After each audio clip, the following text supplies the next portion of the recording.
Kita akan mulai ibadah kita. Selamat pagi saudara, shalom. Saudaraku yang kekasih dalam Tuhan Yesus. Jemaat GB Hati Kudus. Saya siap beribadah dengan sungguh. Yes. Silakan duduk.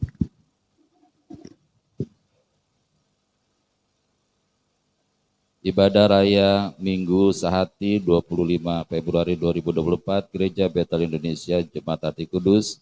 Matius 18, 19, 20. Dan lagi aku berkata kepadamu, jika dua orang daripadamu di dunia ini sepakat meminta apapun juga, permintaan mereka itu akan dikabulkan oleh Bapakku yang di sorga. Sebab di mana 2 atau 3 orang berkumpul dalam namaku, di situ aku ada di tengah-tengah mereka. Ibadah ini terjadi dalam nama Bapa, Tuhan Yesus dan Tuhan Roh Kudus. Amin. Bapa di sorga Maha Mulia, kami bersyukur dan berbahagia atas panggilan-Mu dan melalui ibadah raya Minggu Sehati ini. Layakkan kami untuk beribadah dengan sungguh sebagai ungkapan rasa hormat kami kepadamu. Hadirlah di tengah-tengah kami ya Tuhan Yesus dalam urapan kasih Bapa, dalam kemahakudusan Tuhan Yesus dan dalam tuntunan Tuhan Roh Kudus. Amin. Kita berdoa Bapa kami yang ada di dalam sorga, dikuduskanlah namamu, datanglah kerajaanmu, jadilah kehendak-Mu di bumi seperti di surga. Berikanlah kami hari ini makanan kami yang secukupnya, dan ampunilah kesalahan kami, seperti kami juga mengampuni orang yang bersalah kepada kami. Dan janganlah membawa kami ke dalam pencobaan, tetapi lepaskanlah kami daripada yang jahat. Karena Bapa lah yang mempunyai kerajaan dan kuasa dan kemuliaan sampai selama-lamanya. Amin.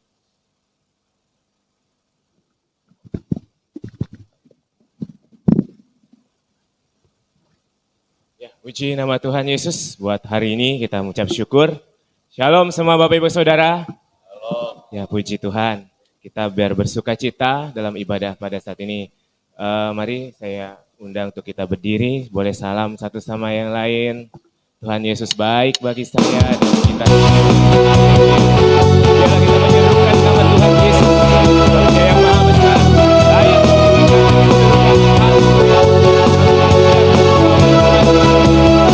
pujilah namamu ya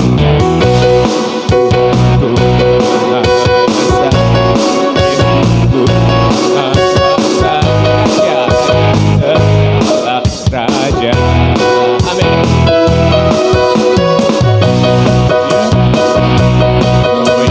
Oh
Kami mau bersyukur Tuhan, karena kami memiliki Allah yang begitu besar, yaitu Tuhan Yesus, Bapa di surga. Biar kami juga boleh dengan segenap hati kami, dengan nyanyian ini Tuhan, sebagai penyembahan dan doa kami, sebagai pengakuan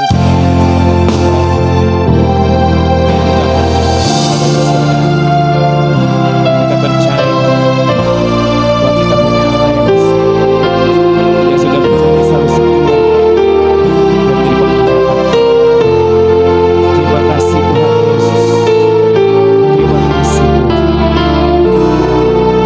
Thank you, Jesus.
kasih Bapa, bersyukur ya Tuhan Yesus kalau kami diperkenankan untuk masuk di dalam hadirat Tuhan Yesus. Siapakah kami ini ya Bapa, yang Bapa kasihi, yang begitu Bapa sayangi, sehingga kami boleh menjadi bagian di dalam Bapa, bahkan boleh mengalami kasih karunia demi kasih karunia. Terima kasih Bapa, kami sungguh bersyukur untuk kebaikan Bapa, untuk kebesaran Bapa, untuk kepedulian Bapa kepada kami semua. Biar segala pujian penyembahan kami boleh berkenan di hati Tuhan Yesus. Saatnya kami juga akan membaca firman-Mu. Kuduskan dan urapi kami semua ya Bapa, agar kami mengerti yang apa kami baca, dan kami rindu itu boleh menjadi rema dan tertanam di dalam hati kami, sehingga kami semua boleh menjadi pelaku-pelaku firman. Terima kasih Bapa, di dalam nama Tuhan Yesus kami sudah siap untuk membaca firman-Mu. Sama-sama kita katakan amin.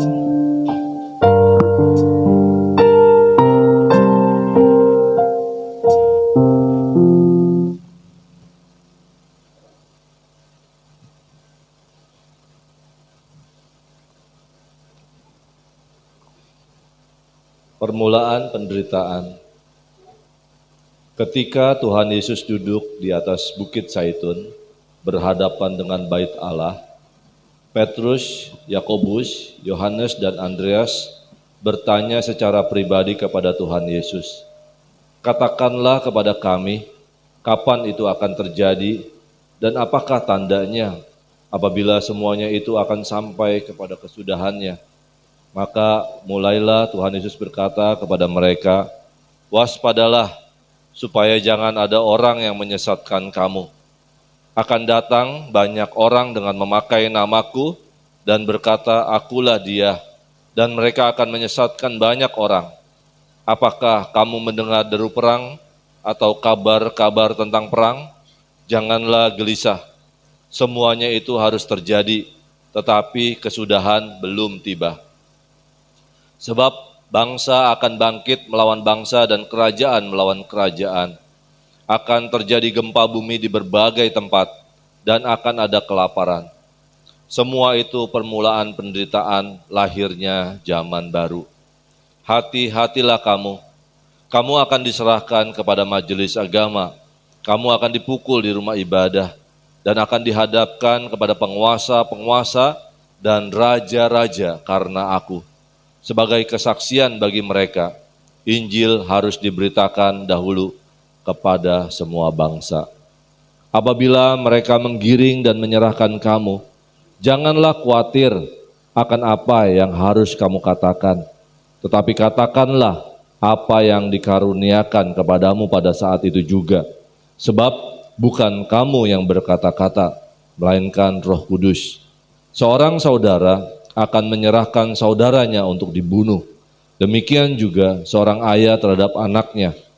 Anak-anak akan memberontak terhadap orang tuanya dan akan membunuh mereka. Kamu akan dibenci semua orang oleh karena namaku. Namun, orang yang bertahan sampai kesudahannya akan diselamatkan. Bersama-sama, siksaan yang berat dan Mesias-Mesias palsu. Apabila kamu melihat kejijikan yang membinasakan berdiri di tempat yang tidak sepatutnya, maka orang-orang yang di Yudea haruslah melarikan diri ke pegunungan. Orang yang sedang berada di atas rumah janganlah turun dan masuk untuk mengambil sesuatu dari rumahnya, dan orang yang sedang di ladang janganlah kembali untuk mengambil pakaiannya. Celakalah ibu-ibu yang sedang hamil atau yang menyusui bayi pada masa itu. Berdoalah supaya hal itu tidak terjadi pada musim dingin. Sebab pada masa itu akan terjadi siksaan seperti yang belum pernah terjadi sejak awal dunia yang diciptakan Allah sampai sekarang, dan yang tidak akan terjadi lagi. Sekiranya Tuhan tidak mempersingkat waktunya, tidak seorang pun akan diselamatkan. Tetapi oleh karena orang-orang pilihan yang telah dipilihnya, Tuhan mempersingkat waktunya. Pada waktu itu jika seseorang berkata kepada kamu, "Lihat, Mesias ada di sini atau lihat Mesias ada di sana, jangan kamu percaya. Sebab Mesias-Mesias palsu dan nabi-nabi palsu akan muncul dan mengadakan tanda-tanda dan mujizat-mujizat dengan maksud sekiranya mungkin menyesatkan orang-orang pilihan. Hati-hatilah kamu, aku sudah terlebih dahulu mengatakan semuanya ini kepada kamu. Kedatangan anak manusia. Tetapi pada masa itu, sesudah siksaan itu, matahari akan menjadi gelap dan bulan tidak akan memancarkan sinarnya. Bintang-bintang akan berjatuhan dari langit dan kuasa-kuasa langit akan goncang. Pada waktu itu, orang akan melihat anak manusia datang dalam awan-awan dengan kuasa yang besar dan kemuliaan. Pada waktu itu juga, ia akan menyuruh keluar malaikat-malaikat dan akan mengumpulkan orang-orang pilihannya dari keempat penjuru bumi, dari ujung bumi sampai ke ujung langit. Perumpamaan tentang pohon ara. Belajarlah dari perumpamaan tentang pohon ara. Apabila ranting-rantingnya melembut dan mulai bertunas, kamu tahu bahwa musim panas sudah dekat. Demikian juga, jika kamu melihat hal-hal itu terjadi, ketahuilah bahwa ia sudah dekat, sudah di ambang pintu. Sesungguhnya aku berkata kepadamu, generasi ini tidak akan berlalu sebelum semuanya itu terjadi. Langit dan bumi akan berlalu, tetapi perkataanku tidak akan berlalu. Bersama-sama. Nasihat supaya berjaga-jaga. Tentang hari atau saat itu tidak seorang pun yang tahu, malaikat-malaikat di sorga dan anak pun tidak, hanya Bapa saja. Hati-hatilah dan berjaga-jagalah, sebab kamu tidak tahu kapan saatnya tiba.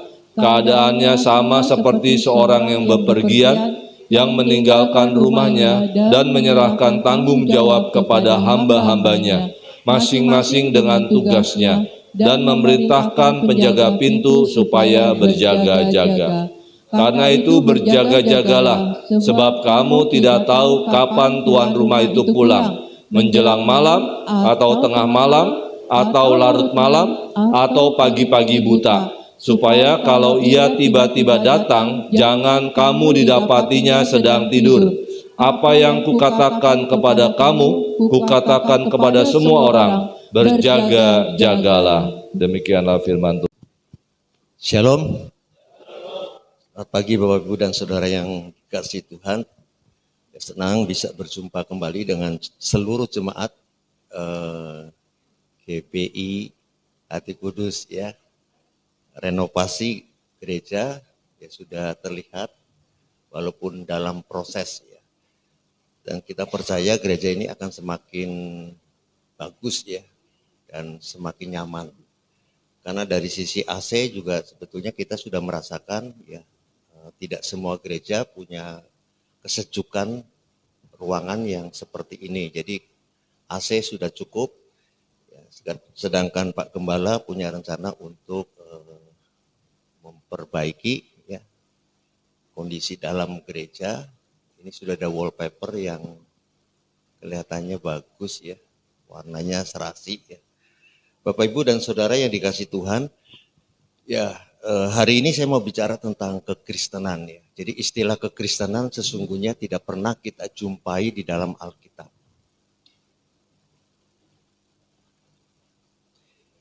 Kita sering mendengar kata kekristenan ya.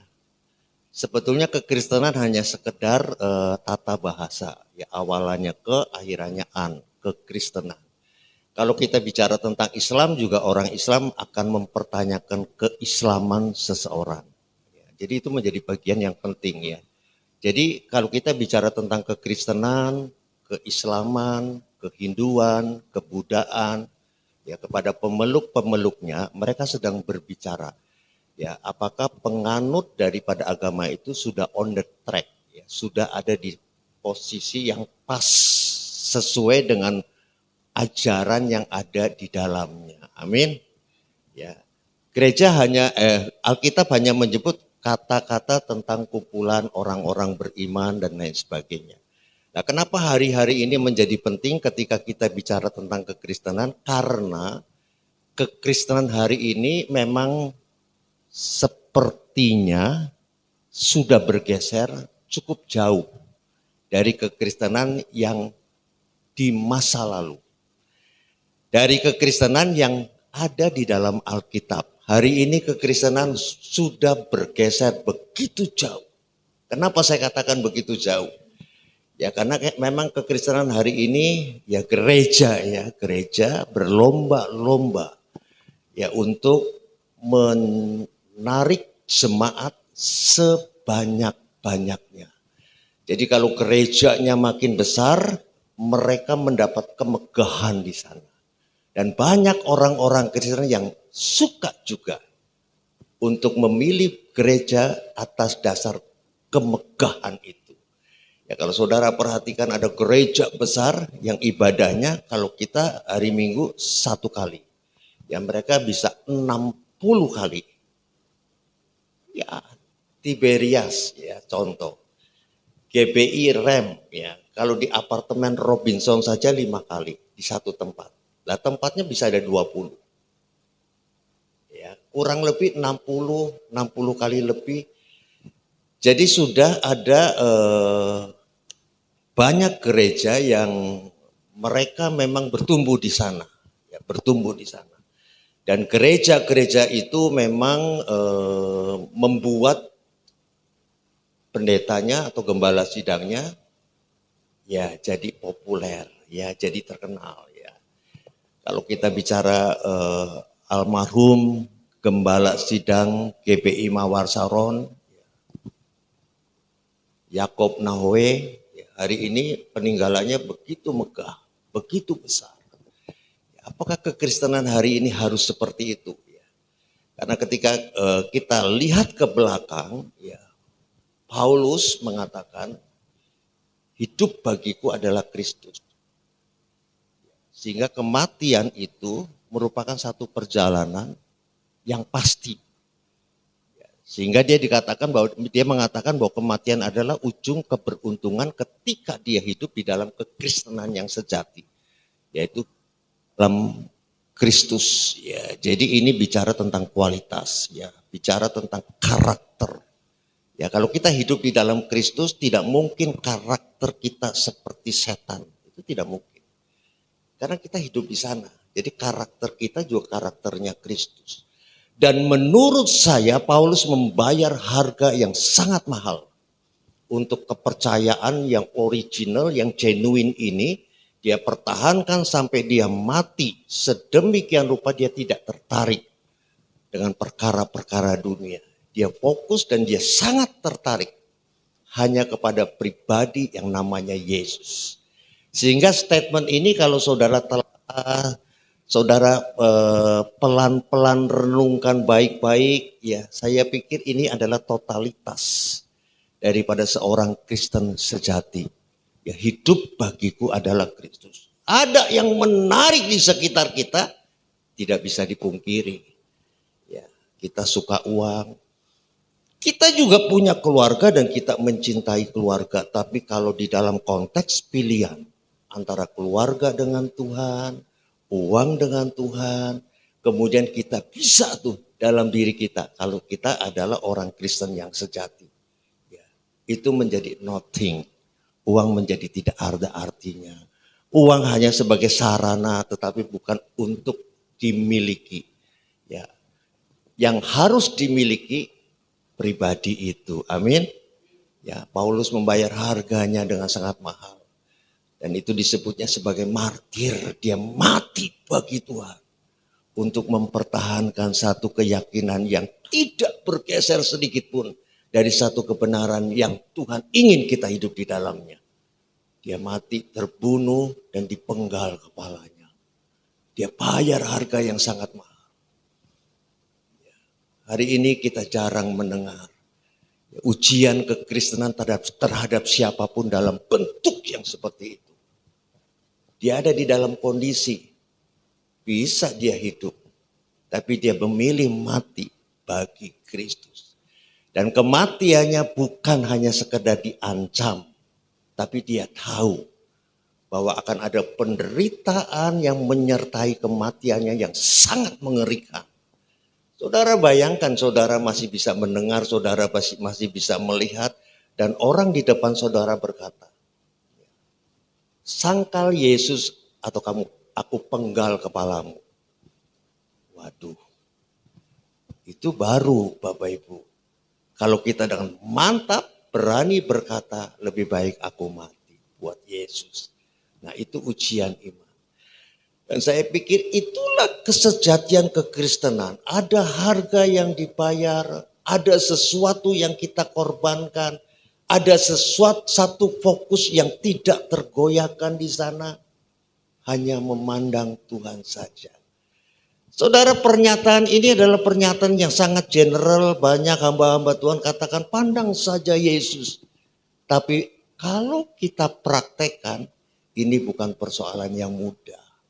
Kita lebih senang dalam hidup kita memandang yang lain daripada sekedar memandang Yesus. Amin. Kerap kali kita lebih banyak memandang yang lain, yang menarik, yang indah, yang punya hal-hal yang menyenangkan kita. Dan kita hidup di dalam hal-hal seperti itu. Bapak, Ibu, dan Saudara, Petrus juga dengan benar. Ketika dia menjalankan kekristenannya dengan sungguh-sungguh, dia pun mati martir, Bapak. Kristus, ya, dia disalib sama dengan Tuhan. Cuma karena dia bukan Tuhan, sambil dilecehkan salibnya di batu, Bapak Ibu. Dia mati meregang nyawa membayar kekristenan. Bapak, Ibu, dan Saudara, kekristenan kerap kali disebut sebagai, ketika hamba Tuhan mengatakan bahwa kekristenan bukan sekedar agama, kita harus melihat esensi, konten, isinya. Kalau saudara memandang sejauh agama-agama yang ada di sekitar kita, maka saudara akan menemukan satu perbedaan yang sangat besar dengan kekristenan. Agama adalah kepercayaan yang dibangun di atas doktrin. Dia tidak terhubung dengan tokoh agamanya. Konghucu boleh meninggal. Dan waktu itu sebagai aliran dan sekarang sudah dijadikan bagian daripada agama. Jadi agama Konghucu, tokoh agamanya meninggal, doktrinnya tertinggal, dan orang-orang yang ada di dalam agama Konghucu ini tidak terikat dengan pribadi Konghucu. Tetapi dia terikat kuat dan hidup di dalamnya terhadap peninggalan ajaran-ajaran yang ada di sana. Orang beragama berdiri di atas doktrin. Orang beragama membangun keyakinannya, kepercayaannya atas dasar ajaran-ajaran. Itu namanya doktrin, Bapak. Agama Buddha, Siddhartha Gautama meninggal. Yang tertinggal bukan karya daripada Siddhartha Gautama dalam konteks keilahiannya. Tetapi dia meninggalkan ajaran. Dan kemudian ada sebagian besar orang meyakini itu dan tinggal di sana. Jadi agama Buddha juga sama. Sekelompok orang yang membangun keyakinannya, kepercayaannya di atas doktrin. Sebutkan agama-agama yang lain. Sama. Isinya adalah sekelompok orang yang membangun kepercayaannya di atas doktrinnya mereka. Tapi kekristenan tidak sama sekali, Bapak Ibu. Karena begitu besar kasih Allah akan dunia ini. Dia berikan bukan ajaran, tapi dia berikan anaknya yang tunggal. Kemudian dikaitkan. Barang siapa percaya kepada pribadi ini bukan melaksanakan ajaran-ajaran. Percaya kepada pribadi ini, maka dia akan sampai ke rumah Bapa. Ketika Yesus mengatakan akulah jalan kebenaran dan hidup dan Tidak ada seorang pun sampai kepada Bapa kalau tidak melalui aku. Mungkin pernyataan ini terlihat eksklusif. Mungkin pernyataan ini terlihat egois. Wah, berarti yang lain di sana, di luar sana tidak akan pernah sampai ke rumah Bapa, tidak akan sampai ke sorga. Ya, kenapa? Karena memang kekristenan adalah satu-satunya agama yang memberikan jiwa anak Allah untuk mati sebagai korban atas hukuman orang-orang berdosa, sebagai ketetapan Bapa di sorga. Inilah satu-satunya jalan untuk manusia sampai kepada kekekalan. Amin. Bisa dibuktikan kembali ketika perjalanan Yesus menuju salib. Di Getsemani di waktu yang paling awal, ketika Bapa tidak memberikan kesempatan terhadap kemanusiaan Tuhan, Tuhan Yesus di Getsemani, Yesus tahu bahwa jalan menuju Kalvari adalah jalan yang sangat mengerikan.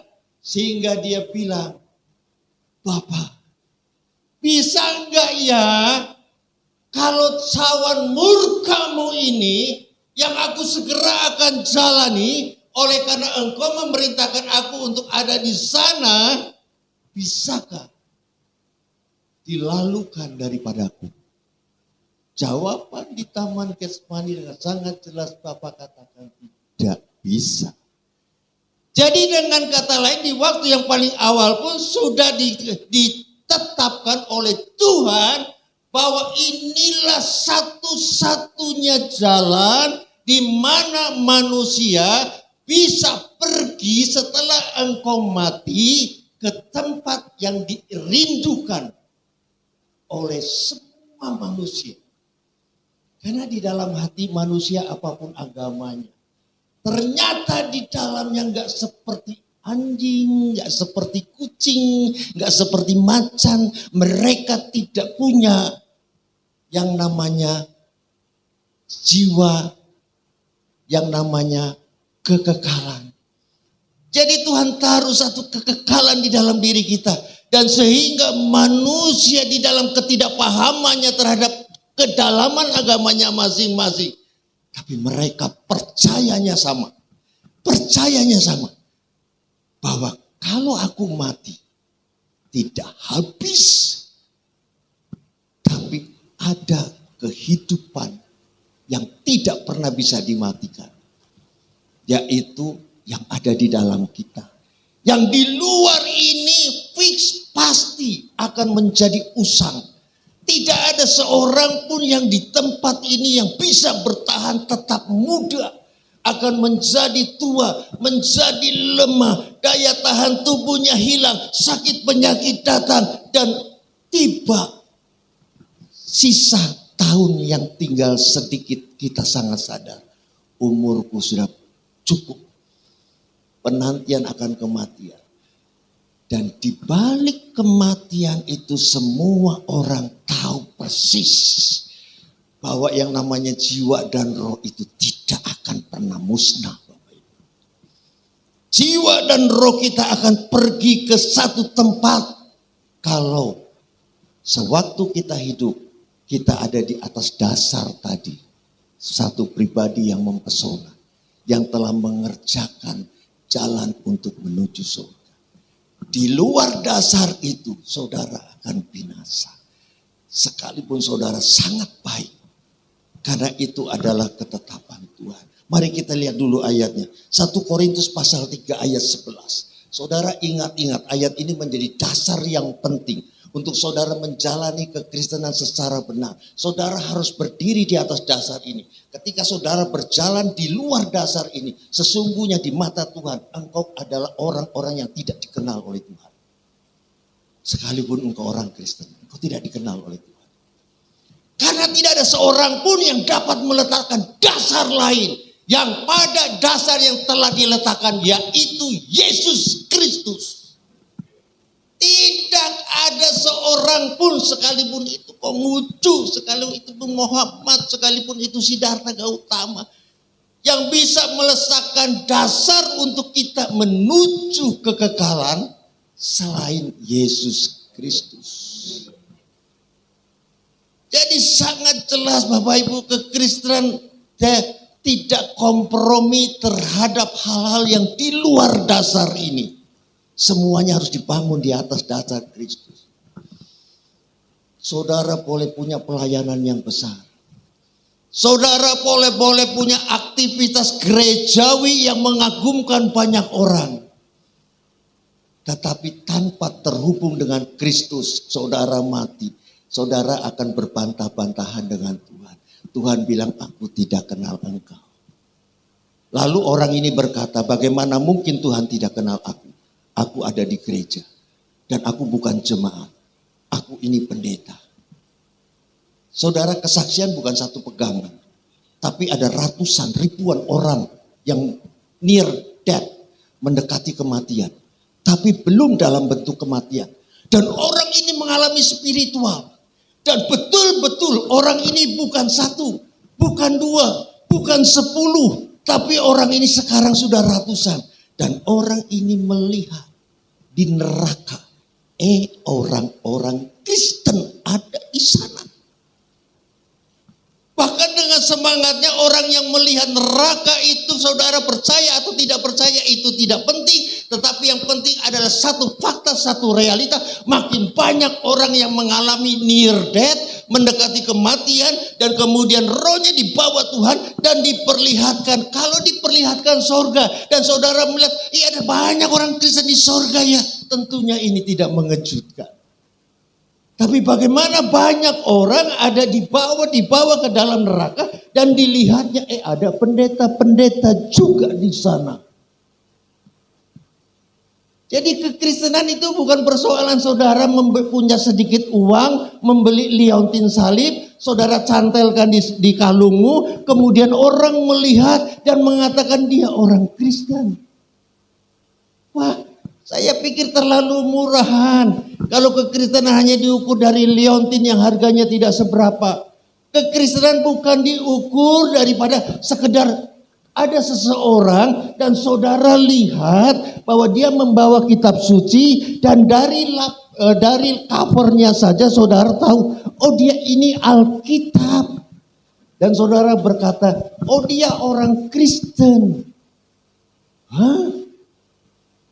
Orang Kristen itu bukan begitu Bapak-Ibu. Itu adalah luarannya kita menyebutnya sebagai orang Kristen. Tapi orang Kristen adalah orang yang hidup di dalam Kristus. Ketika engkau rajin sekali ke gereja, bisa jadi kerajinanmu ke gereja bukan atas dasar engkau mengasihi Tuhan. Tapi atas dasar gua gak enak nanti kalau gua gak ke gereja ada rasa dosa. Jadi bukan karena terhubung dengan Tuhan.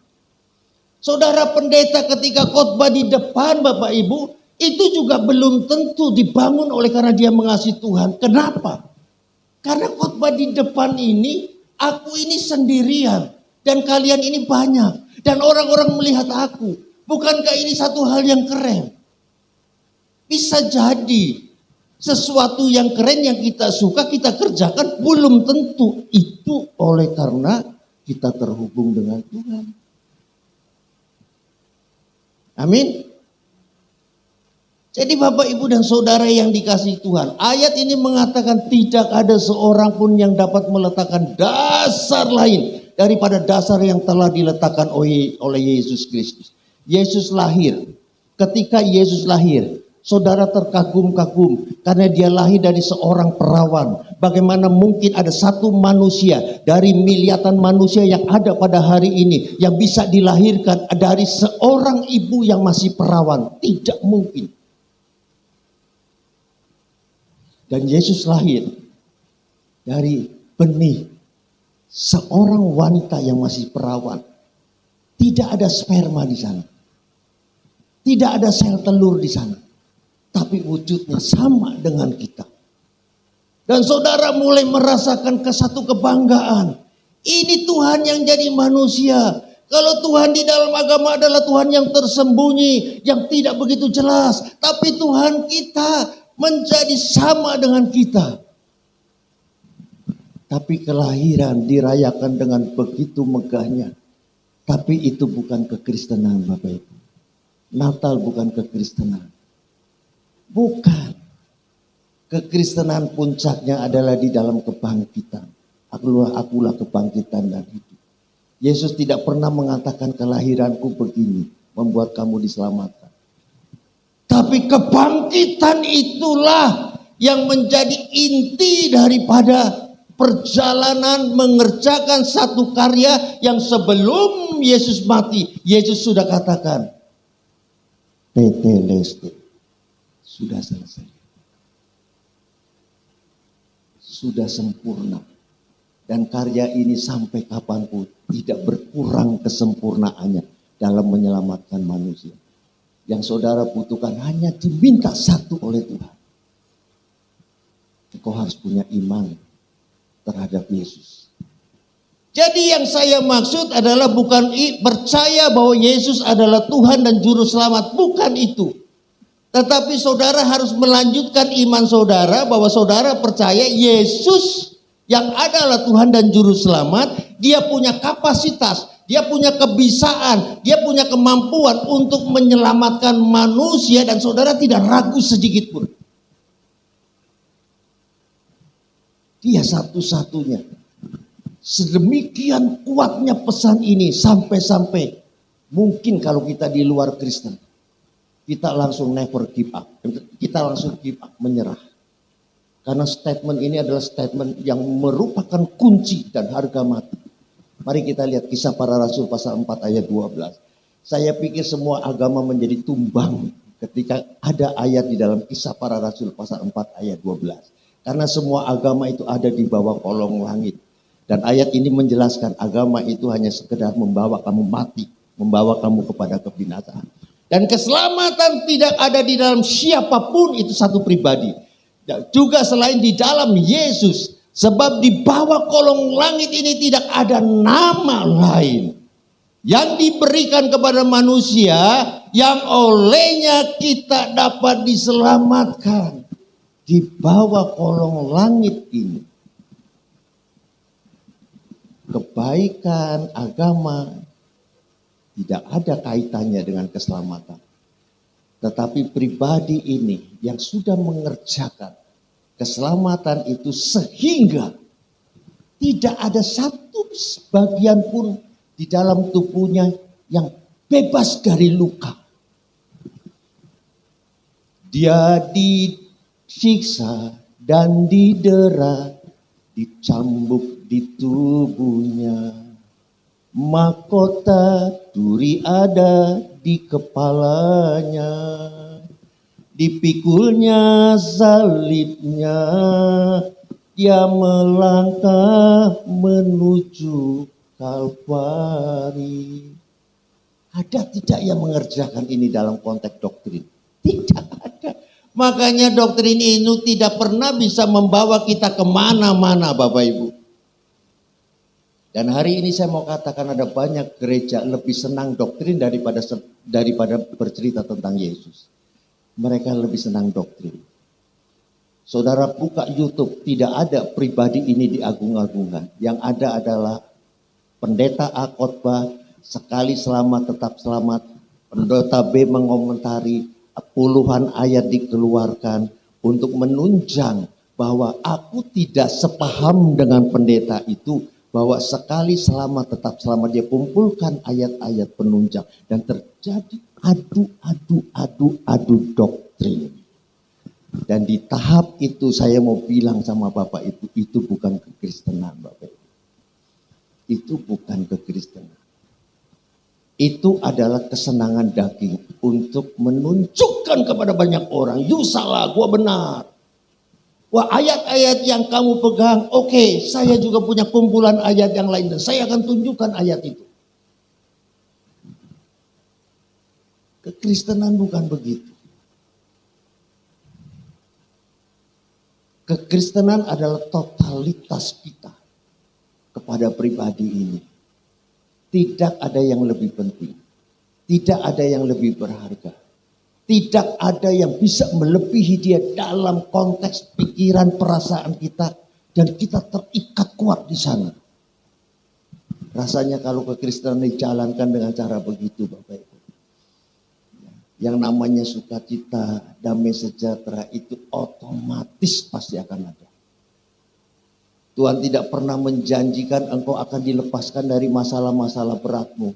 Masalah berat mungkin bisa bertambah-tambah.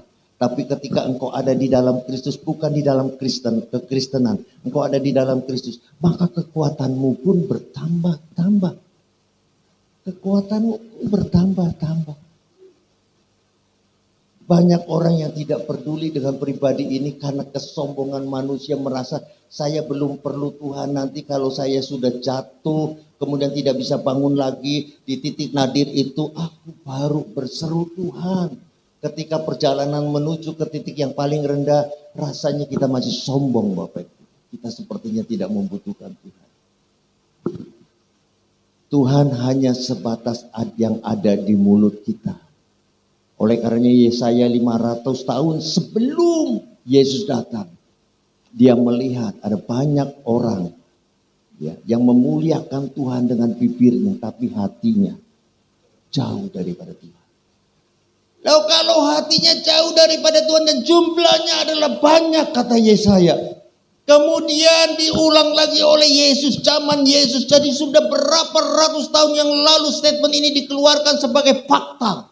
Bahwasanya banyak orang Kristen yang dilihat oleh Yesaya sebagai nabi, dia punya satu kepekaan dan dia melihat banyak orang Kristen yang hanya berhenti di bibir. Memuliakan Tuhan dengan bibirnya tetapi hatinya tidak pernah dekat dengan Tuhan.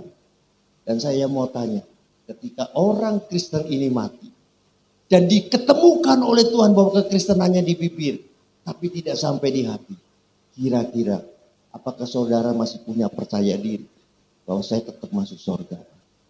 Saya pikir tidak. Karena Yesaya tidak pernah salah.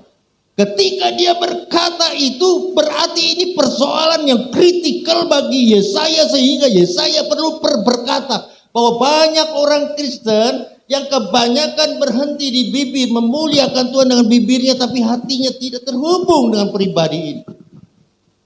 500 kemudian Yesus menemukan hal yang sama. Yesus menemukan hal yang sama. Berarti ini persoalan kembali lagi di tangan Yesus. Dan dia membenarkan apa yang dikatakan oleh Yesaya. Dan Yesus adalah Tuhan. Berarti Yesus tidak pernah meleset sedikit pun. Tidak ada kesalahan sedikit pun di dalam statementnya Yesus. Yesus juga mengatakan yang sama. Bangsa ini memuliakan aku dengan bibirnya. Tapi hatinya jauh daripada aku. Kalau yang memuliakan Tuhan dalam bibirnya banyak, yang hatinya melekat kepada Tuhan sedikit. Sekarang saya mau nanya, lebih banyak mana orang Kristen yang masuk surga atau orang Kristen yang masuk neraka? Karena kekristenan bukan kamu ke gereja. Kekristenan itu bukan cuma sekedar pengakuan. Kalau pengakuan kamu bisa mantap, Tuhan hari ini tanggal sekian, Kamis jam sekian, saya mengundang engkau untuk masuk ke dalam hidupku. Dan bertatalah di sana. Aku akan turunkan egoku dan engkau naik di dalam tahta egoku. Itu ucapan Bapak Ibu. Tapi kesejatian ucapan itu mestinya bukan menjadi pegangan karena Tuhan Maha tahu. Apa yang nampak di luar itu yang ditangkap oleh manusia. Sehingga manusia mengaminkan kata-kata orang ini dan mengatakan orang itu sudah panggil Tuhan Yesus. Karena manusia hanya melihat yang di luar. Tetapi ketika dilihat di dalam kedalaman hatinya, ternyata Yesus tidak pernah melihat satu realita bahwa dia mengundang Yesus untuk di dalam hidupnya. Karena saudara bisa hidup serampangan di luar dan tetap ke gereja. Saudara bisa hidup serampangan di luar dan tetap jadi pendeta. Saudara bisa hidup gak karuan di luar, tapi saudara bisa jadi panatua, jadi song leader. Ketika ada seorang anak Tuhan, dia suka berbicara dan suka jalan-jalan. Jadi dia punya kesenangan berbicara, punya kesenangan jalan-jalan. Dipanggil sama gereja. Ngomong-ngomong, daripada you nggak ngapa-ngapain di rumah, gimana kalau gereja menugaskan kamu untuk menginjil ke berbagai tempat? Langsung dia respon, ya, saya mau. Apakah dia bilang saya mau karena dia terhubung sama Tuhan? Tidak. Karena memang dia suka ngomong dan dia suka jalan-jalan. Kecilacap. Oh ya. Yang penting saya dibiayain ya Pak Gembala. Saya mau kecilacap. Jadi ada orang yang keliling kemana-mana bukan karena kecintaannya terhadap Tuhan. Memang pada dasarnya nature daripada orang ini, dia suka itu. Pak Pendeta, tapi saya jangan dikasih ini dong tugas jadi pendoa. Karena dia tidak suka. Tapi kalau sesuatu yang dikerjakan di dalam gereja sebagai aktivitas yang nampaknya tanda kutip rohani, dan saudara kerjakan dengan baik, nampak luarnya mengatakan saudara adalah orang Kristen yang baik. Tapi di dalam kedalaman hatinya, kembali lagi Tuhan melihat hatimu. Apakah hatimu terhubung dengan Tuhan? Kalau tidak terhubung dengan Tuhan, ya semuanya akan menjadi kesia-siaan dan pada waktunya nanti, jangan saudara mengklaim. Paulus kan berkata, hidup bagiku Kristus, mati keuntungan. Buat saudara mati bisa kerugian, walaupun saudara Kristen. Karena ketika Paulus mengatakan mati keuntungan, karena dia sudah ada hidup di dalam Kristus. Hidup bagiku adalah Kristus. Ya saudara tinggal maknai saja, ketika kita mengatakan hidup bagiku Kristus, berarti betul-betul di dalam seluruh sel-sel tubuh kita tidak ada yang lebih berharga, tidak ada yang lebih penting, tidak ada yang lebih menarik perhatian kita kecuali satu itu pribadi, Yesus. Dan itu dikerjakan oleh Paulus. Sehingga dia dengan mantap mengatakan kematian itu bukan persoalan ada salib di peti mati. Tapi persoalan apa yang ada di dalamku, bukan masalah salib yang ada di situ. Kematian itu bukan masalah ibadah penghiburan yang dikerjakan oleh 5 pendeta sehingga orang ini bisa masuk surga. Tidak. Karena kekristenan itu sebetulnya kalau kita mau bicara tentang Kristen, Christ sama En itu di dalam, Christ itu Kristus. Orang Kristen yang sejati tinggal di dalam Kristus. Tapi orang Kristen yang luaran sama saja. Nampak luarnya sama-sama ke gereja. Sehingga kita sulit untuk membedakan mana yang betul-betul Kristen, mana yang bukan Kristen. Sehingga selevel nabi pun dikatakan. Ada nabi yang palsu, apalagi jemaat. Nabi saja bisa palsu. Apalagi jemaat, Bapak Ibu. Nah, kepalsuan itu adalah apa yang di luar beda dengan yang di dalam. Itu kepalsuan. Ketika hamba Tuhan mengatakan, makanya jangan ucapkan kata yang sia-sia. Jemaat Tuhan, saya mengasihi saudara. Apa saudara percaya kalau saya bilang, jemaat Tuhan, saya mengasihi saudara? Kesejatiannya Tuhan yang tahu. Benar enggak si Yohanes Sugiono itu mengasihi jemaat di tempat ini, tetapi secara formalitas liturgi di dalam gereja ini menjadi barang yang bukan mudah dikatakan. Saya mengasihi Anda. Apa betul dia mengasihi Anda? Jangan-jangan terhadap istrinya juga belum tentu dia mengasihi sungguh-sungguh. Jangan-jangan terhadap anak-anaknya juga belum tentu. Tapi buat kita yang ada di dalam konteks liturgi fisik seperti ini, kita merasa itu bukan hal yang salah ketika kita mengatakan aku mengasihimu. Tapi bagi Tuhan, Tuhan melihat bukan yang itunya, tapi kesejatianmu. Apakah benar engkau mengasihi Tuhan? Apakah benar engkau mengasihi Tuhan? Engkau yang lebih tahu. Tuhan yang lebih tahu seberapa sungguh-sungguh engkau mengasihi Tuhan. Dan untuk masuk ke dalam dasar ini, saudara perlu satu. Saudara coba kita lihat di dalam Efesus pasal 3 ayat 17.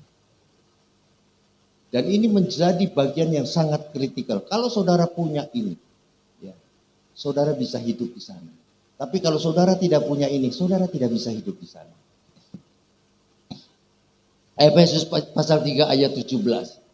Sehingga oleh imanmu Kristus diam di dalam hatimu. Dan kamu berakar serta berdasar di sana.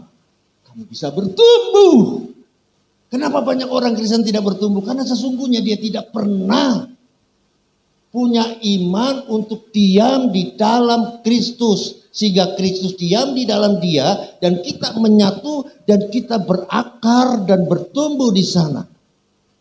Berdasarkan kasih.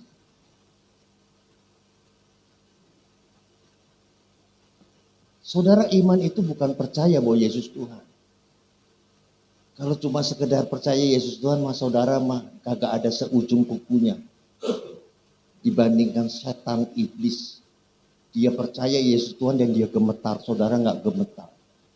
Cuma persoalannya kenapa setan percaya bahwa Yesus Tuhan dan Juru Selamat, tetapi persoalannya responnya. Dia hanya sekedar percaya tapi tidak merespon. Nah, orang Kristen banyak berpikir, nggak perlu merespon sampai gimana Pak Pendeta. Yang penting percaya Yesus Tuhan dan Juru Selamat, selesai titik, kemudian kita selamat. Itu namanya hypergrace katanya. Ya, di masa yang lalu itu menjadi pengajaran gereja yang sangat populer. Cukup kamu percaya Yesus, kamu pasti selamat.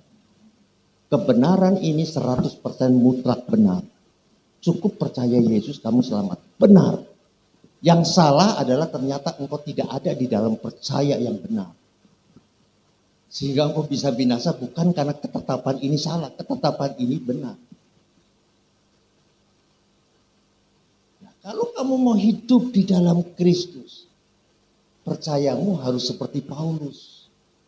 Di level, di tingkat di mana Yesus itu sangat berharga, ya, yang sangat berharga di luaran sana, dibandingkan Kristus yang berharga ini, itu menjadi sampah.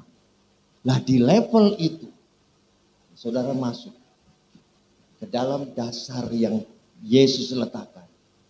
Ke dalam pribadi itu saudara masuk. Dan saudara akan menjadi orang Kristen yang di mata Tuhan. Saudara nggak perlu jadi pendeta. Saudara nenek-nenek tua yang namanya saja orang gereja tidak kenal. Tapi Tuhan kenal dia. Saudara boleh menjadi orang yang dikenal oleh seluruh gereja. Tapi ketika mati Tuhan bilang, aku tidak kenal engkau. Jadi ukuran dikenal oleh orang-orang di sekitar kita itu tidak penting. Tapi yang penting, pastikan bahwa engkau dikenal Tuhan. Dan engkau akan dikenal Tuhan. Hanya oleh satu kata tadi. Iman. Tanpa iman, apapun yang kamu kerjakan, tidak menyenangkan hati Allah. Tanpa iman tidak mungkin orang berkenan kepada Allah.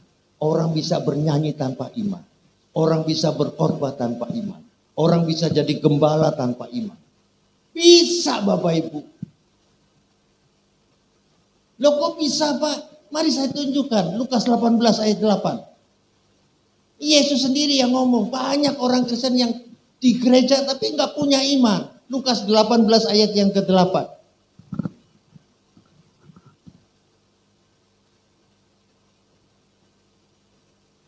Aku berkata kepadamu, ia akan segera membenarkan mereka yang beriman nih, yang beriman.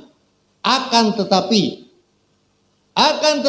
jika Anak Manusia itu datang, nanti nih, jumlah orang beriman semakin langka, semakin kagak ada, tapi jumlah orang Kristen semakin bertambah-tambah. Jumlah orang Kristen semakin bertambah-tambah, bahkan dengan bangganya kita sebagai orang Kristen. Oh Pak, Bapak tahu nggak di Jawa Barat ada ribuan orang Muslim yang bermigrasi kepada Kristen. Oh itu boleh-boleh saja.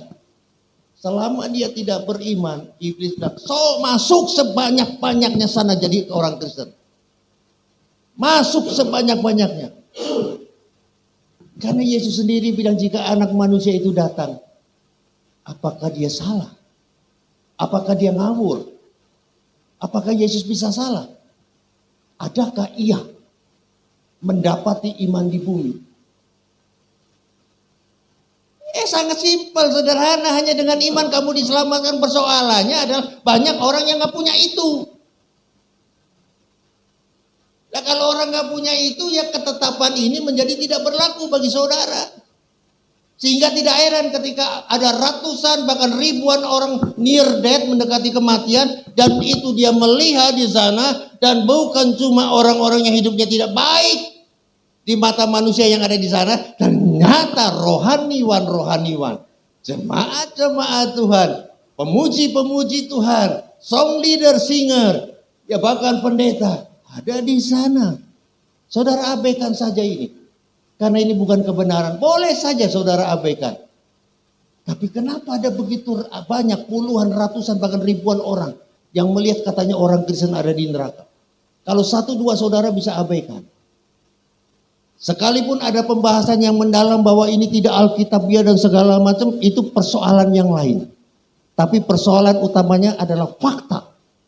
Bahwa ada orang-orang yang betul-betul secara medis, dan jantungnya sudah tidak berdetak, napasnya di mulutnya sudah tidak ada.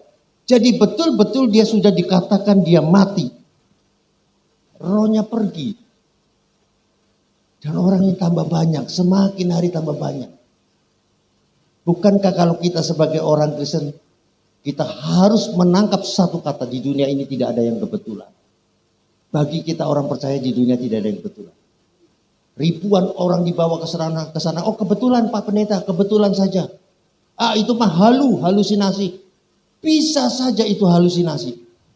Tapi di sisi lain itu fakta semakin banyak. Kemudian ada satu ayat yang saudara tidak usah buka. Ayat ini berkata dengan jelas, orang Kristen tuh banyak loh yang tidak panas dan tidak dingin. Tapi dia suam-suam kuku. Ke gereja terus. Tapi di luar balelo. Ke gereja terus, rajin melayani Tuhan. Tapi di ruang pribadinya di kamar tidak pernah lututnya ditekuk sedikit pun untuk menyembah Tuhan. Oh, orang Kristen luaran itu Pak Pendeta. Dan kemudian dikatakan itulah yang suam-suam kuku. Panas tidak, dingin tidak. Dan Tuhan katakan dengan kalimat yang bukan hiperbola. Satu kalimat yang bisa diterjemahkan oleh seorang Elena yang masih muda, yang masih SMP. Anak SMP bisa menerjemahkan. Tuhan bilang, aku muntahkan kamu. Pengharapan akan keselamatan harus ada. Tapi kalau saudara melihat konsep keselamatan harus jangan parsial. Harus keseluruhan. Ada banyak ayat-ayat yang mengingatkan saudara bahwa saudara dilihat oleh Tuhan. Dan saudara tidak dikenal oleh Tuhan. Bahkan ada orang mati, Alkitab yang menceritakan, dia protes sama Tuhan. Tuhan, bukankah aku makan seperjamuan di depanmu? Tuhan, bukankah aku makan seperjamuan di depanmu? Tuhan bilang, aku tidak kenal engkau. Karena Tuhan itu gak bisa ditipu Bapak Ibu. Tuhan itu maha tahu apa yang ada di dalammu. Ketika di dalammu ada sesuatu yang membuat hati Tuhan tersentuh, keselamatan itu akan segera terjadi. Tidak perlu kebaikan yang banyak. Loh kenapa tidak perlu kebaikan banyak? Saya kasih contoh ya. Ini contoh yang paling asli dan saudara pegang. Jadi keselamatan itu 100% atau 1000% is only faith, iman. Jangan saudara tambah-tambahkan yang lain. Kalau saudara tambah-tambahkan yang lain, saudara sedang melecehkan perkataan yang keluar dari mulut Yesus. Karena Yesus mengatakan tetelestai, sudah selesai. Saudara menganggap itu bukan yang sempurna. Gue mau tambahin dengan perbuatan baik. Nah, kalau saudara pegang saja iman ini Bapak Ibu, maka semuanya akan terselesaikan bagi Tuhan. Keselamatan menjadi dasar yang pasti. Saya akan coba tutup dengan 2 Korintus pasal 13 ayat yang kelima.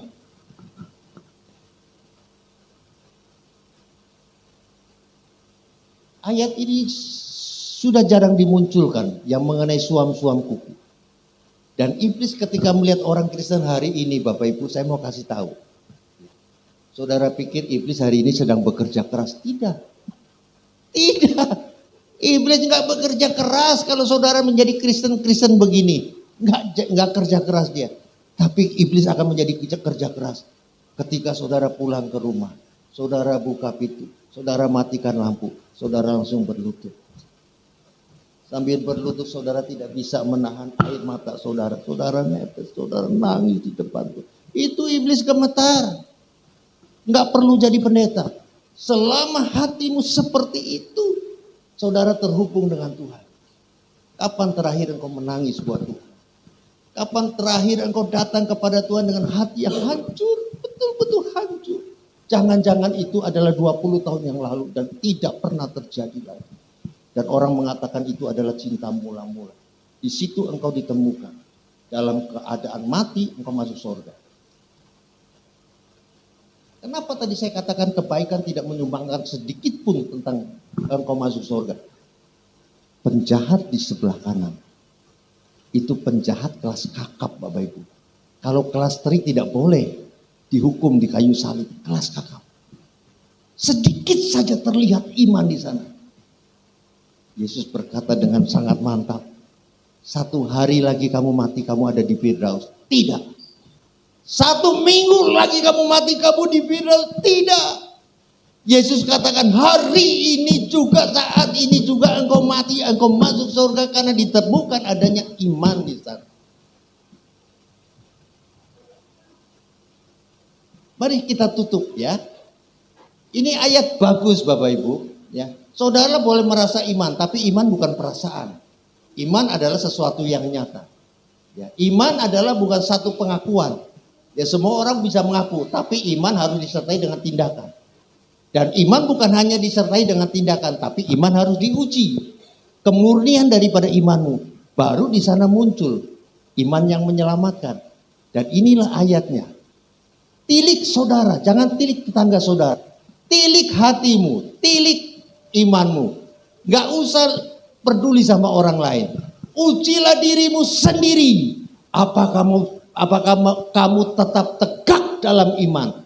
Selidikilah dirimu. Apa kamu tidak yakin akan dirimu bahwa Kristus ada di dalam kamu? Sebab kalau Kristus tidak ada di dalam kamu, kamu tidak tahan uji dan kamu tidak ada dalam kondisi beriman.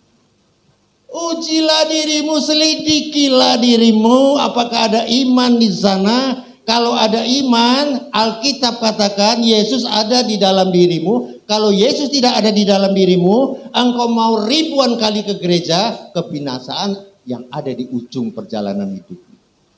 Ini ayatnya. Apakah kamu tidak yakin akan dirimu bahwa Kristus ada di dalam diri kamu? Tanda tanya. Sebab jika tidak demikian, kamu tidak tahan uji. Jadi tidak benar Bapak Ibu. Kalau iblis hari ini bekerja lebih keras. Tidak. Iblis bekerja lebih keras dulu. Karena banyak orang Kristen-Kristen yang martir, yang sungguh-sungguh. Hari ini semakin kerjanya semakin ringan. Udah lu ke gereja saja. Udah lu doa saja. Udah lu kumpul-kumpul saja. Udah lu pelayanan saja. Tapi jangan buka pintu, matikan lampu dan berlutut serta menangis di hadapan Tuhan. Wow. Itu iblis takut Bapak Ibu. Bapak Ibu dan saudara yang dikasih Tuhan, hari ini ada 3 hal yang penting. Yang pertama, periksa iman kita. Kalau engkau beriman, ya, tanda keselamatan itu menjadi pasti. Saudara mungkin bosan mendengar pesan-pesan ini, tapi percaya sama saya. Ada banyak bagian-bagian Alkitab yang memperingatkan saudara. Suam-suam kuku. Ya, saudara tidak panas dan tidak dingin, itu yang Alkitab katakan. Yang kedua, banyak katanya orang Kristen yang memuliakan Tuhan tapi cuma di sini. Ya, maaf ini bahasa Jawa bilang bacot, cuma dibacot di mulutmu.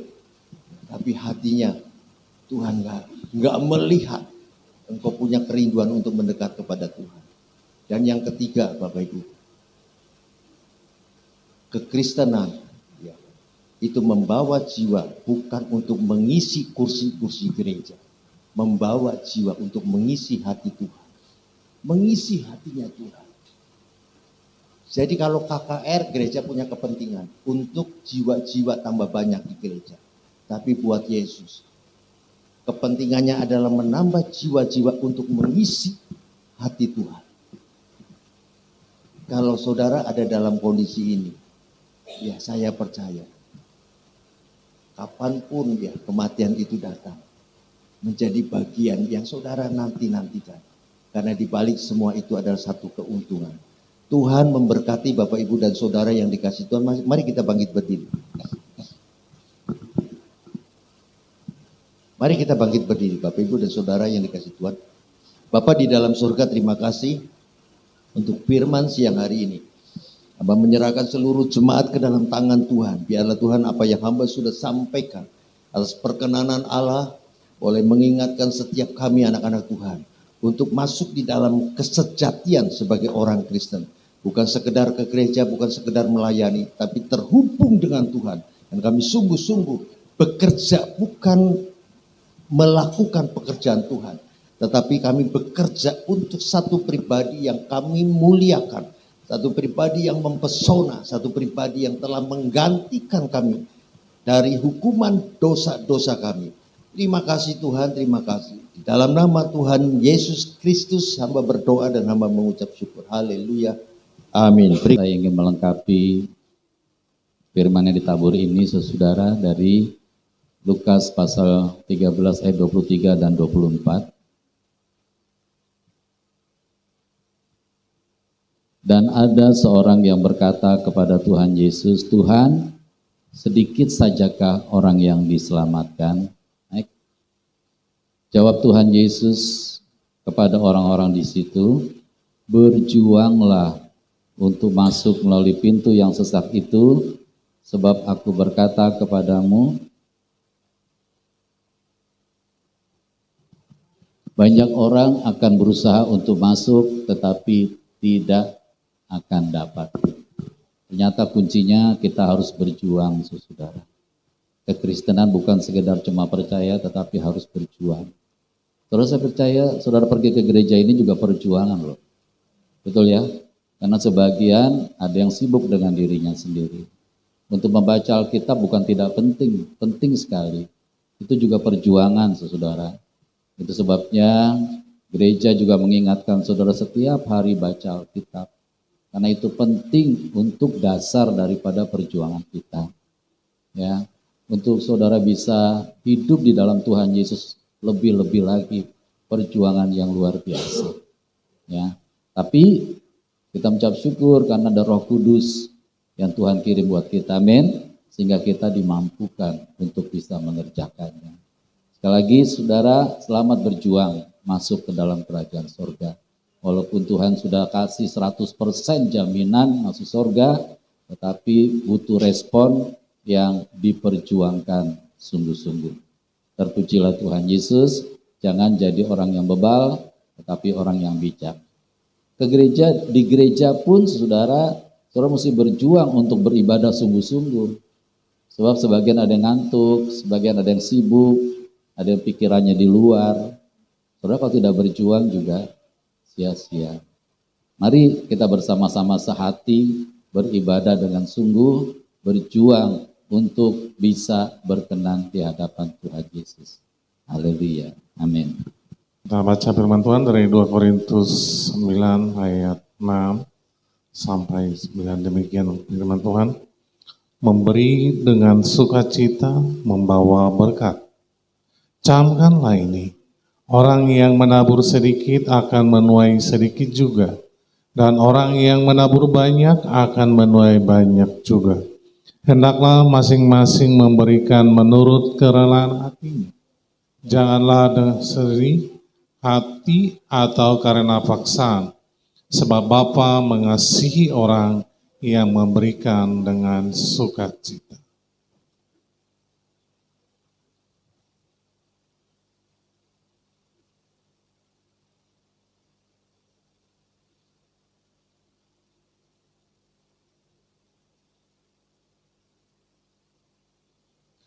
Dan Bapa sanggup melimpahkan segala kasih karunia kepada kamu, supaya kamu senantiasa berkecukupan di dalam segala sesuatu, dan malah berkelebihan di dalam berbagai kebajikan.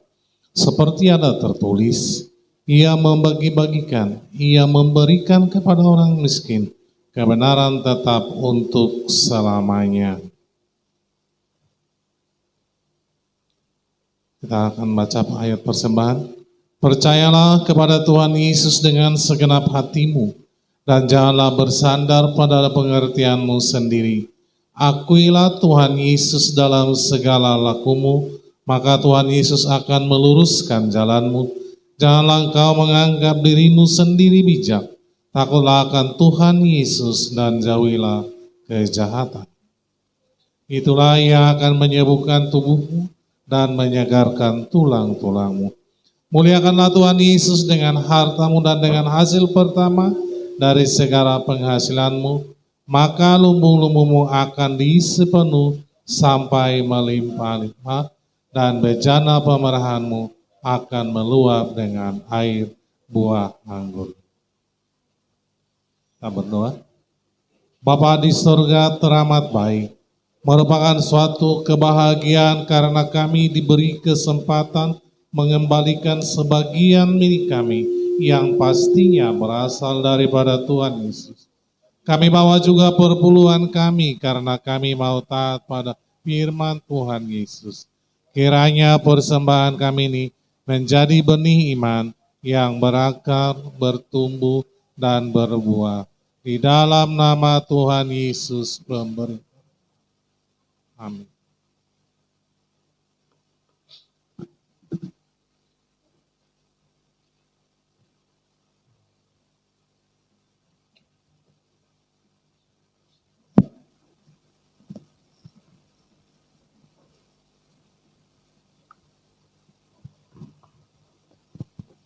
Ya, puji Tuhan, saatnya kita membawa yang terbaik. Mari kita memberi dengan ucapan syukur, dengan bersukacita. Biar kita memujikan, memuliakan Tuhan Yesus, memberikan dengan sukacita untuk kita. Haleluya.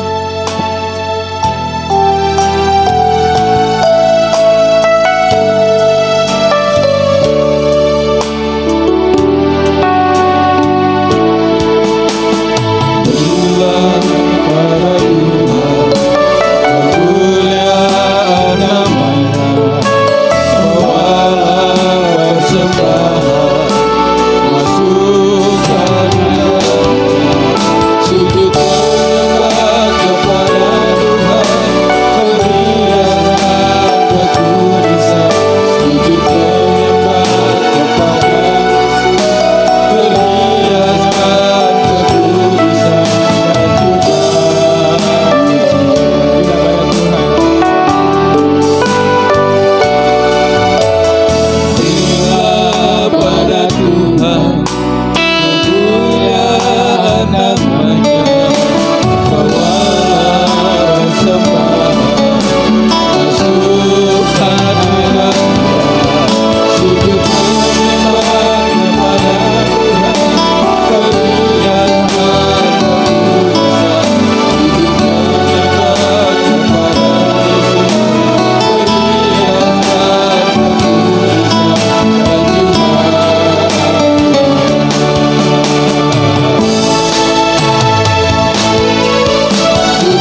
Bapa di sorga, Maha Mulia, kiranya Bekasi dijauhkan dari cuaca yang ekstrim. Kami mohon kiranya Tuhan Yesus memenuhi kebutuhan pangan untuk seluruh rakyat Indonesia.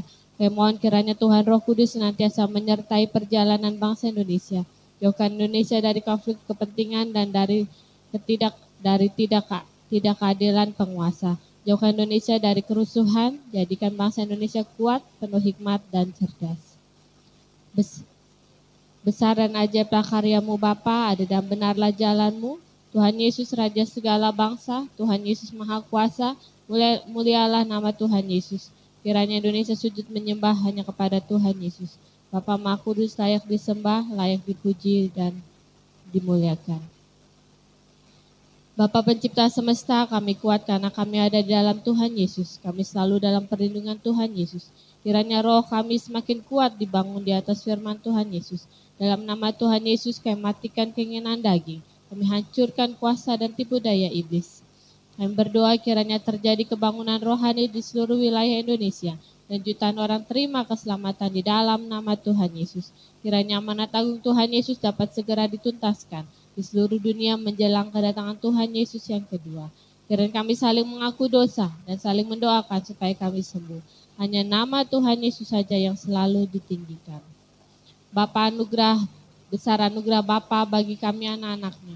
Ajar kami Tuhan untuk menghormati Bapa dalam terang Tuhan Yesus, serta dalam tuntunan Tuhan Roh Kudus. Amin. Dalam nama Tuhan Yesus kami berdoa kiranya seluruh masyarakat Indonesia dapat saling mengampuni. Kiranya kasih Tuhan Yesus melingkupi seluruh rakyat Indonesia. Bebaskan Indonesia dari segala macam bentuk kutuk dalam nama Yesus. Dalam nama Tuhan Yesus kami berdoa, kiranya bangsa Indonesia diberikan hati yang penuh dengan damai sejahtera dan dimampukan untuk menjaga kesatuan bangsa. Dalam nama Tuhan Yesus kami berdoa, menolak orang-orang yang haus kekuasaan. Kiranya program-program yang sudah dilaksanakan dapat berkesinambungan menuju Indonesia Emas tahun 2045 mendatang.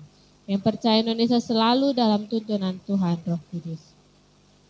Dalam nama Tuhan Yesus kami hentikan korupsi di Indonesia. Kiranya dapat dibuat peraturan yang dapat mencegah dan memberantas terjadinya korupsi. Kami hentikan kelompok intoleran dan kami hancurkan radikalisme. Kami tolak paham khilafah. Kami hentikan ketidakadilan dan kesewenangan yang dilakukan oleh kelompok mayoritas. Kiranya setiap warga negara melaksanakan hak dan kewajiban. Dalam nama Tuhan Yesus kami berdoa. Untuk seluruh jemaat GBHT Kudus kiranya mendapat perlindungan dari Tuhan Yesus. Penuhi kami dengan damai sejahtera. Beri kami kesehatan, kesembuhan, panjang umur dan kebahagiaan. Amin.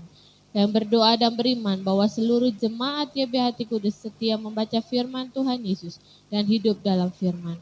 Yang berdoa dan beriman bahwa seluruh kegiatan ibadah di GBHT Kudus selalu ada dalam tuntunan Tuhan Roh Kudus dan selalu memuliakan nama Tuhan Yesus. Bersama-sama kita mau katakan, dalam nama Tuhan Yesus Raja semesta kami berdoa. Amin. Kekuasaan Tuhan Yesus terbukti telah mengabulkan doa kami. Dalam nama Tuhan Yesus Raja semesta kami berdoa. Amin. Kekuasaan Tuhan Yesus terbukti telah mengabulkan doa kami. Mari kita bersahati, kiranya Tuhan Yesus yang mengabulkan setiap doa kita. Mari kita berdoa bersama-sama ya, kita berdoa secara pribadi, saya yang akan memimpinnya. Mari kita berdoa, Tuhan Yesus kami berdoa, kiranya jemaat GBHT Kudus diberikan hati yang mengucap syukur, hati yang baru, hati yang benar-benar mengasihi Tuhan Yesus hari-hari ini. Kami mengucap syukur untuk kesehatan dan kesembuhan untuk seluruh jemaat GBHT Kudus. Kami berdoa kiranya semua jemaat diberikan kesehatan yang sempurna dari ujung rambut hingga ujung kaki. Yang kami yang sakit Tuhan pasti sembuhkan oleh darah Tuhan Yesus, oleh bilur-bilur Tuhan Yesus. Kami telah sembuh dan pulih. Kami bersahati di ibadah saat ini ya Tuhan. Apapun penyakit kami percaya Tuhan pasti sembuhkan dengan kuasa yang ajaib. Kami percaya hari ini juga, detik ini juga ada aliran-aliran Roh Kudus yang mengalir dalam tubuh kami, menghangatkan kami, menyembuhkan dan memulihkan kami di dalam nama Tuhan Yesus. Yang berdoa juga untuk acara Paskah tanggal 31 Maret ini, kiranya Tuhan yang memberkati, kami bersahati. Di dalam nama Tuhan Yesus semua berjalan dengan baik dan sesuai rencana Bapa di surga saja. Di dalam nama Tuhan Yesus setiap penghalang kami hancurkan di dalam nama Tuhan Yesus. Dan kami berdoa biarlah jemaat bisa mengikutinya semuanya dengan kuasa Tuhan yang luar biasa sehingga kami bisa merasakan kasih sayang Tuhan. GBHT Kudus. Kami berdoa juga, mari kita berdoa untuk keuangan kita, saudara, kiranya Tuhan Yesus yang memberkatinya, mencukupinya, memberkati dan memberikan apa yang kita perlukan hari-hari ini. Allahku akan memenuhi setiap keperluan kami menurut kekayaan dan kemuliaannya. Inilah kesehatian kami yang kami naikkan hanya di dalam nama Tuhan Yesus. Kami percaya doa-doa kami dikabulkan hari ini. Apapun yang kami minta, Tuhan Yesus pasti menjawabnya sesuai dengan kebutuhan dan keperluan kami dan sesuai waktunya Tuhan. Kami berserah di dalam nama Tuhan Yesus. Kita juga bersehati berdoa untuk Bapak Gembala dan Ibu Gembala dan keluarga. Kiranya Tuhan yang memberkati kesehatan, memberikan panjang umur, memberikan kebahagiaan di dalam nama Tuhan Yesus Kristus. Kami berdoa juga untuk Bapak Penatua Hadi dan juga Ibu Penatua Haryawati dan keluarga. Tuhan yang memberkati dengan kesehatan, panjang umur, kebahagiaan di dalam nama Tuhan Yesus. Yang berdoa untuk Bapak Pendeta Yohanes Sugiono dan keluarga. Kiranya Tuhan Yesus memberkati dengan berkat kesehatan, damai sejahtera, sukacita. Tuhan pakai lebih lagi di berbagai tempat yang Tuhan pilih di dalam nama Tuhan Yesus. Yang berdoa juga untuk jemaat semuanya. Kami berdoa, kami percaya Tuhan Yesus juga akan memberkati seluruh jemaat dan pelayan Tuhan di tempat ini. Terima kasih Bapak, hanya di dalam nama Tuhan Yesus juga kami berdoa bersyukur untuk berkat Tuhan bagi GBHT Kudus. Kalau Tuhan perlengkapi gereja ini lebih lagi, kiranya Tuhan Yesus yang memberkati orang-orang yang sudah juga bermurah hati, kiranya Tuhan Yesus yang membalas berlipat kali ganda. Terima kasih Bapak, kami menyerahkan doa kesehatan ini hanya di dalam nama Tuhan Yesus. Haleluya. Amin. Kirala mayara lawasa kata yara lawasi kirala papa. Bapa di surga, Tuhan Yesus Allah Roh Kudus yang kami sangat muliakan, sangat kami hormati. Kami bersyukur Bapa kalau kami masih diberi kesempatan untuk beribadah pada hari ini. Itulah karena kemurahan-Mu, karena kasih-Mu, karena anugerah-Mu yang besar buat kami Tuhan Yesus. Terima kasih Bapa, kami sudah memuji-Mu, menyembah menyembahkan nama-Mu. Kami sudah mendengarkan firman-Mu Tuhan Yesus, memberkati hamba-Mu yang sudah menyampaikan isi hati-Mu Bapa. Dan kami sudah membawa persembahan kami Bapa. Ya, persembahan kami boleh berkenan kepadamu Tuhan Yesus. Terima kasih Bapa, kami juga sudah berdoa doa syafaat, doa untuk jemaat Bapa, biar semua ini boleh berkenan kepadamu dan boleh menyenangkan hatimu Bapa. Terpuji-pujilah namamu Tuhan Yesus kekal selama-lamanya. Dan saatnya kita juga akan membaca Mazmur 91, biar Engkau sendiri yang akan memimpin kami. Dan apa yang kami doakan, Tuhan memberikan perlindungan, Tuhan berikan damai sejahtera, Tuhan akan menolong kami semua di dalam nama Tuhan Yesus. Mari kita menghormati Tuhan Yesus, kami berdiri menghormati Tuhan Yesus untuk membaca Mazmur 91 bersama-sama dengan hati yang bersyukur kepada Tuhan Yesus, hati yang sungguh-sungguh kepada Tuhan Yesus, biar iblis gemetar, iblis takut, iblis biar dihancurkan di dalam nama Tuhan Yesus. Terpuji-pujilah namamu. Mari kita bersama-sama dengan hati yang bersemangat, sungguh-sungguh kepada Tuhan Yesus. Haleluya. Mazmur 91. Dalam lindungan Tuhan Yesus, Bapa di sorga maha tinggi, kiranya kami duduk dalam lindungan Bapa dan bermalam dalam naungan Tuhan Yesus Maha Kuasa. Kami berkata kepada Tuhan Yesus, tempat perlindungan kami dan kubu pertahanan kami, Bapa kami yang kami percayai. Sungguh Tuhan Yesuslah yang melepaskan kami dari jerat penangkap burung, dari penyakit sampar yang busuk. Tuhan Yesus melindungi kami. Tuhan Yesus melindungi kami. Kesetiaan Tuhan Yesus menjadi perisai dan pagar tembok bagi kami. Amin. Kami tidak usah takut terhadap kesatan malam, terhadap panah yang terbang di waktu siang, terhadap penyakit sampar yang berjalan di dalam gelap, terhadap penyakit menular yang mengamuk di waktu petang. Walau 1.000 orang rebah di sisi kami dan 10.000 di sebelah kanan kami, tetapi itu tidak akan menimpa kami. Kami hanya menontonnya dengan mata kami sendiri dan melihat pembalasan terhadap orang-orang fasik. Tuhan Yesus tempat perlindungan kami. Bapa di surga tempat perteduhan kami. Malapetaka tidak akan menimpa kami. Dan tulah Dia akan mendekat kepada rumah kami. Malaikat-malaikat Bapa diperintahkannya kepada kami untuk menjagai kami di segala jalan kami. Mereka menantang kami di atas tangan mereka, supaya kami jangan teranduk kepada batu. Singa dan ular teduh kami langkahi. Kami menginjak anak singa dan ular naga. Sungguh hati kami melekat kepada Tuhan Yesus. Tuhan Yesus meluputkan kami. Tuhan Yesus membentengi kami sebab kami mengenal Tuhan Yesus. Kami berseru kepada Tuhan Yesus. Tuhan Yesus pasti menjawab. Tuhan Yesus selalu menyertai kami dalam kesesakan. Tuhan Yesus meluputkan kami dan memuliakan kami dengan panjang umur. Tuhan Yesus mengingatkan kami dan Tuhan Yesus memperlihatkan kepada kami keselamatan daripada Tuhan Yesus. Amin.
Kiranya Bapa di sorga memberkati engkau dan melindungi engkau.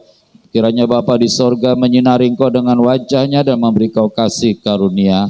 Bapa di sorga menghadapkan wajahnya padamu dan memberi engkau damai sejahtera. Sebab kasih sukacita damai sejahtera berasal dari Bapa. Kasih sayang Tuhan Yesus yang selalu berlimpah-limpah. Tuntunan penyertaan perlindungan Tuhan Roh Kudus selalu menyertai kita. Maranatha, Tuhan pasti akan segera datang kembali menjemput kita semua di awan-awan yang permai. Dalam nama Tuhan Yesus, haleluya. Bapa terima kasih.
Terima kasih Tuhan buat hari ini, buat ibadah yang sudah kami lakukan dan kami mengikuti ibadah pada hari ini. Kami mengucap syukur dan kiranya Tuhan, kami percaya Tuhan Yesus pulang dari tempat ini kami pasti diberkati oleh Tuhan Yesus.